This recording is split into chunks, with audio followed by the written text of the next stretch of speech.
to welcome everyone to this edition of 7 Minute Takes. I'm your host, Jason Malcolm Stewart.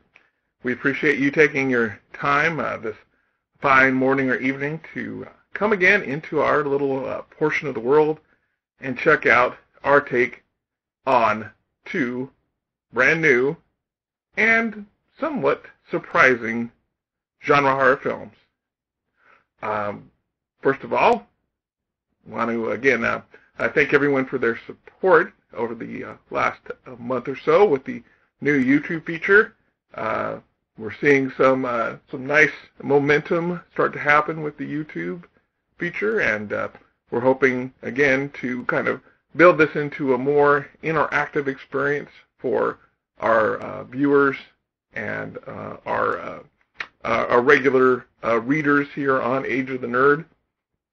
Again, I want to thank everyone for checking us out.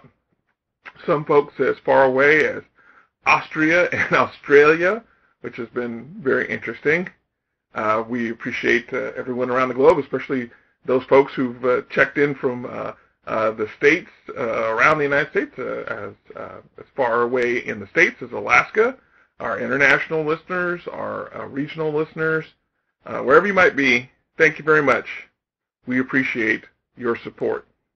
Our first movie up is coming to us from our friends at Momentum Pictures, and it's a film that actually some of our listeners and viewers might have seen last year.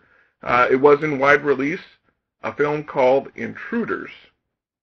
And Intruders was a film that I do remember hearing about when it was in the theaters. I want to say it was in theaters sometime near the end of last summer.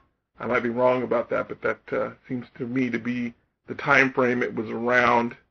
But now it's out with the DVD feature. This movie, coming to us from director Adam Schindler, is a interesting twist on the home invasion theme from the presser. Panic Room meets You're Next in this gripping home invasion horror thriller full of shocks and surprises. After 3 criminals, including fan favorite Martin Starr, break into a supposedly empty house, they find themselves in a deadly game of cat and mouse with the occupant, a shy young woman with a few nasty tricks of her own to play on the invaders. And Intruders, out on March 1st, starring Beth Riesgraff, who is our heroine, Jack Kesey, the aforementioned Martin Starr of Dead Snow, again a film near and dear to many of our viewers and listeners' hearts, and the one and the only Rory Culkin. Yes, Rory Culkin is in this film, little old Rory, all grown up, working his own particular brand of mayhem in this particular film, or semi-mayhem. No spoilers here, but the presser mentions You're Next, and also references the Jodie Foster film Panic Room. I myself might lean a little bit more towards a marriage between You're Next and the Saw films. Once again, no spoilers here, but I think if you sit down and take a look at this one, you'll find that it is an interesting marriage thematically between the home invasion films of recent years, like You're Next. Kind of, if we go back to more classical offerings, The Last House on the Left, even a little bit of I Spit on Your Grave gets in here. It's a well-worn topic, but Intruders approaches it in an interestingly spun way, as it mentions the heroine, Beth Riesgraff character, is not your complete damsel in distress. She has a bit of a turnabout secret that actually kind of turns the tables on the intruders. I won't get into any of the specifics on that if you haven't seen the film, but I will say it manages to marry some interesting elements together. it has a few, I would say, a few holes in the execution. There are some things that kind of just get thrown out there and assumed that would be workable in the storyline. There is some fuzzy background aspects to things. Stuff doesn't quite get fleshed out as well as it could be, in my opinion. But the performances are really strong. Wiesgraf, especially, is very well realized as a character. You really believe in her inner conflict and the reasoning why she essentially becomes the victim who becomes the attacker. You can see it all kind of work through the process of what Wiesgraf is doing. Kesey and Starr and that ilk are pretty good horror villain bad guys, if you know what I mean by that. They kind of play the roles of the guys who deserve to get what's coming to them, kind of with a lot of gusto. I would say that Intruders is a 7-minute take on our end, and I would give it a very solid 3 Vaders. It's a 3 Vader film. If you haven't seen it, if you have something that you really want to check out a little bit on the, again, the home invasion series of movies, again, if that kind of floats your boat, I think you'll like what they do in Intruders. I think you can overlook some of the lesser elements of the plot for some of the more interesting character moments. There's some decent kill shot scenes. There's some real good twists. I think, again, it's a very solid 3 Vader film. If you got something that you really want to check out Intruders. Our next movie comes to us from a news source, the folks over at FLIXFLING. FLIXFLING is a streaming service that specializes in genre film, and they're offering for our consideration this evening is a movie from Spain, from the sunny plains of Spain, a film in Español glorioso, El Cadáver de Anna Fritz, or in good old mother tongue English, The Corpse of Anna Fritz. It's a film directed by Hector Hernandez de Sens, and it is exclusively on FLIXFLING, FLIXFLING.com, starting on March 8th here in the United States. And from the presser, Anna Fritz, a beautiful Spanish actress and one of the most desired women in the world, has suddenly died. Her body is transferred to a city morgue where it was withdrawn, let me do it correctly, at least in one language, where a withdrawn young orderly, Paul, has become fascinated with her lifeless cadaver.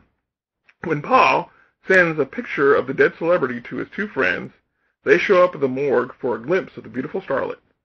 As the whiskey bottles and Coke packets empty, the 3 friends decide this is an opportunity they can't pass up to get close and personal with the corpse of Anna Fritz. However, when they are alone with the body, they soon realize that things aren't exactly what they seem. Again, this film is coming to us from Spain. It is a subtitled offering. Again, the director is Hector Hernandez de Sens, and the cast is Alba Ribas, who is the very lovely Anna Fritz, Christian Valencia, Bernat Samuel, and Albert Carbo. And this is, frankly, my friends, this is a hard one to make a call on some degree. As you can tell by the setup, there is some very, shall we say, uncomfortably taboo subject matter that this film gets into. Usually I don't ever offer a trigger alert for necrophilia, but in this case, it is time to warn those who might be and very justifiably so, a little put off by the subject matter and the intonation about the idea of people who would be interested in having relations with a corpse. It's time to issue that warning, because a large part of the setup and beginning aspect of the plot of The Corpse of Anna Fritz, before the inevitable twist of the movie, has to do with these guys taking shall we say, a liberty to be seen with a starlet. I can't necessarily put it any more delicately than that. It's a film that kind of goes there, and it goes there pretty extremely at a certain point. And even though that's part of the setup of the film and leads into the twist of what's going on with Miss Anna Fritz, quite frankly, this is not something I think that will even appeal to a lot of hardcore horror fans. I think it might step a few toes too far in that direction. However, once you get past that intimation and discussion, The Corpse of Anna Fritz turns into a very interestingly set up type of horror slasher thriller. It goes a couple directions you're not expecting. It definitely owes, I think, a lot of inspiration to the work of Quentin Tarantino. In fact, Tarantino enthusiasts will probably start hitting the homage alert, and I'll call it an homage and not a ripoff, the homage alert to some of Tarantino's work very quickly. You will be able to name the Tarantino movie where they get some of the theme of this particular piece, but I don't think that necessarily disqualifies this as a film that you would want to watch. Again, it's not for the faint of heart. It certainly is a movie that is strictly, I say, for 17 and over. This is not the kind of horror film you want to bring the youngsters around and kind of have a family night with. It, of course, has some pretty graphic sexual content, some pretty graphic violence content, some images of drug use. It touches a lot of buttons here, folks. But if you're a person who kind of likes to see their slow burn horror come together, who kind of likes to watch their movies and see where creatives draw different elements from, Corpse of Anna Fritz, I think, has some material for you. I will say, kind of in the same vein as our previous film, there are some loose threads and hanging elements. Frankly put, there is a element of the plot that is such a dropped ball or such a plot hole that you could have driven a truck through it. One of the major parts of the setup of the film simply just isn't explained. They never do get around to explaining how certain aspects of this particular plot setup work. It just is, oh, this is where we are, this is the situation. We don't get any more background about it, and we just roll with it. I also would say that unless the hospitals in Spain are significantly less surveilled or secure than their American brethren, I think there'd be a lot of problems with some of the aspects of the plot as well. This is a contemporary film. It was released, I believe, in Spain in 2015, and of course it takes place in contemporary times. It's the modern day. Cell phones play a big part of the plot of the story, but there's some aspect of the hospital setup that seems to be extremely archaic. Again, I won't get into specifics, but regardless of those caveats, if you really are a person who doesn't mind some pretty graphic aspects of the horror experience, who doesn't mind being taken to a spot that might be a little ethically or morally uncomfortable, if you can get past some of the more sensational aspects of it and some of the more exploitive, and I mean that in the exploitation film tradition, of things like I Spit on Your Grave or Faster Pussycat Kill Kill or Hell Bent for Leather. I'm dating myself, but anyway, if you're not worried about that kind of stuff, I think you'll get some decent parts out of the Corpse of Anna Fritz. It's actually a fairly short film, so that's the other thing too. It's not a huge commitment on your time if you feel that you get into it and you don't really dig how it's going. It's over pretty quick. It's a 7-minute take. I think it is worth 7 minutes of your time if you're a certain type of horror fan. If you're the kind of person who just doesn't want to go there, I would recommend you skip Corpse of Anna Fritz. But if you're a more steel hardy, into more of a button-pushing type of movie, Corpse of Anna Fritz is a 7-minute take for you. I would give it 3.5 Vaders for its boldness. It's a beautifully shot film, and our star, Alba Ribas, I'm not familiar with her work. I'm not sure if she's a big name in Spain or not, but based off of this, I would imagine that she's going to get some interest from other filmmakers around the world. She delivers a really gut-wrenching performance, and I know some of you may be saying, well, how does she do this if she's dead?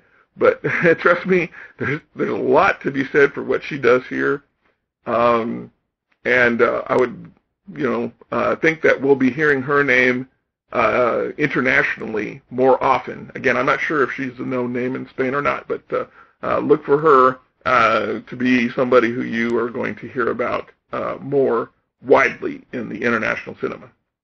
Well, that covers our 2 offerings for this week. Again, both pretty solid takes. Not perfect, but then again, what film is?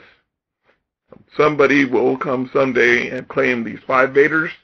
We hope that it will be soon. And to be honest, my friends, it may come next week, because next week I have very exciting news. We are going to be looking at the Turkish horror sensation Baskin. Yes, Baskin is here. If you haven't been able to hear about Baskin, or if you haven't been hearing about the buzz about Baskin, check the link that I'll leave in the show posting to go back and look at our trailer debut from this week.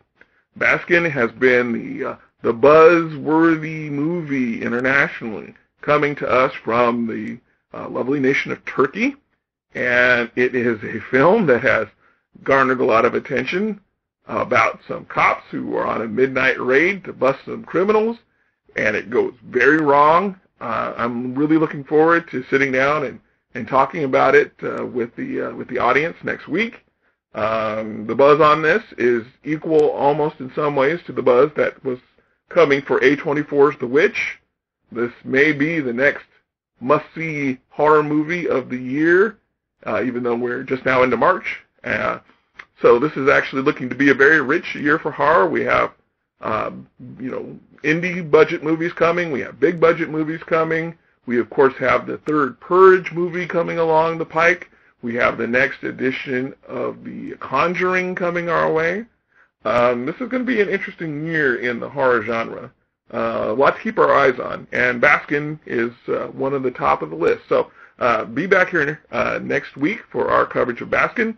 Go out and check out the trailer and the posting coverage here on Age of the Nerd. I'll include the link here in the show posting. And keep coming to Age of the Nerd for everything having to do with pop culture. We have a lot of interesting and new features coming up. As you've been checking the page regularly, you've been seeing some of the new coverage that we've been really instituting. Things are really going very well with some of our new features.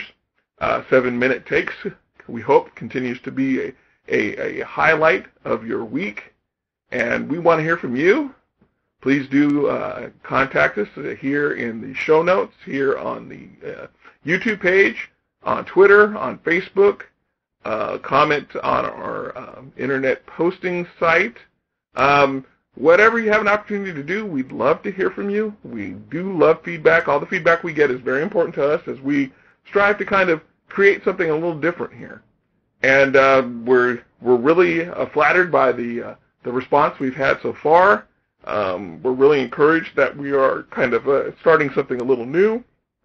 And again, 7 Minute Takes is really striving to be something a little different than your ordinary movie review site. We are dedicated to the horror genre in a specific sense, but we also want to cover genre movies of all types.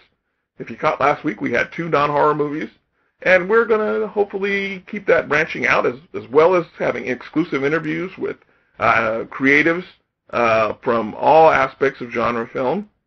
Keep us in mind. Once again, this is your host, Jason Stewart. Appreciate your time again. Looking forward to you talking to you next week when we talk about Baskin, and I'll catch you on the flip side.